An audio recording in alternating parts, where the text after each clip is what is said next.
ကျွန်တော်ဒီနေ့တင်ဆက်မြောက်ဝေးမှာကတော့အမဲမာလာခောက်ဆိုရင်ဖြစ်ပါတယ်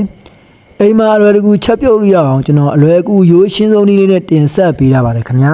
မင်္ဂလာပါခင်ဗျာကျွန်တော်ကတော့စီစဉ်တင်ဆက်သူအာမန်ဖြစ်ပါတယ်ပထမဦးစွာကျွန်တော်တို့ကချက်ပြုတ်ရန်အသုံးပြုမဲ့အမဲသားကိုအနေတော်တုံးလေးတွေတောင်းမှာဖြစ်ပါတယ်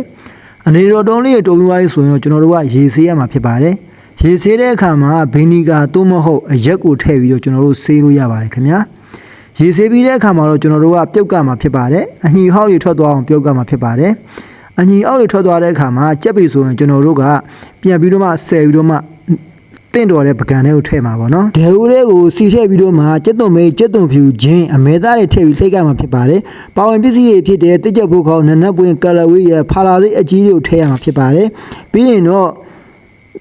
ကျွန်တော်တို့ကတုံပန်းကြက်နဲ့မာလာနှစ်ကိုထည့်ပြီးတော့မှကျွန်တော်တို့ကဒဲဦးတွေမှာမှုရမှာဖြစ်ပါတယ်အယောင်ရလာပြီဆိုလို့ရှိရင်တော့ပေါင်းမဲ့အိုးတွေကိုရွှေ့ထည့်ရမှာဖြစ်ပါတယ်ပြီးရင်တော့တကြားပဲငမြရဲ့အကြီးပဲငမြရဲ့အနောက်ခရုစီကြက်သားမုတ်စားတို့ကိုကျွန်တော်တို့တင့်တော်တို့ထည့်ရမှာဖြစ်ပါတယ်ပြီးရင်တော့ရေထည့်ပြီးတော့မှကျွန်တော်တို့ကနှက်ထားရမှာဖြစ်ပါတယ်ခင်ဗျာ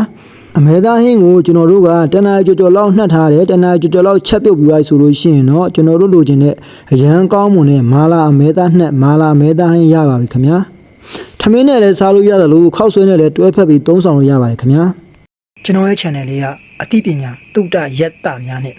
စမှုပညာဟင်းချက်နည်းပညာများကိုအမြဲမပြတ်တင်ဆက်ပေးနေမှာမို့ကျွန်တော်ရဲ့ YouTube channel လေးကို like and subscribe လုပ်ပေးတတ်ကြပါအောင်ခင်ဗျာမာဒီဘဲလေးကိုလည်းအောင်ထားဖို့မမေ့နဲ့နော်